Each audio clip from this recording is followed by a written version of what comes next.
చూపులకెన్నడు దొరకనిది రంగు రూపు లేని మది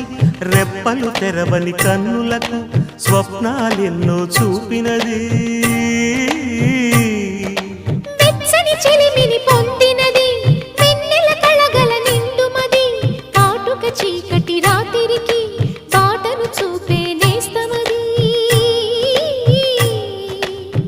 చేతికి ఆదని జాబిలిలా కాంతులు పంచే మణిదీపం కొమ్మల చాటున కోయిలలా కాలం నిలిపే అనురాగం అడగని వరములు కురిపించి అమృత వర్షిణి అనిపించే అమూల్యమైన పెన్నిధి శుభోదయాల సన్నిధి మనస్సనేది అహో ఒక మనసుకు నేడే పుట్టిన రోజు అహో తన పల్లవి పాడే చల్లని రోజు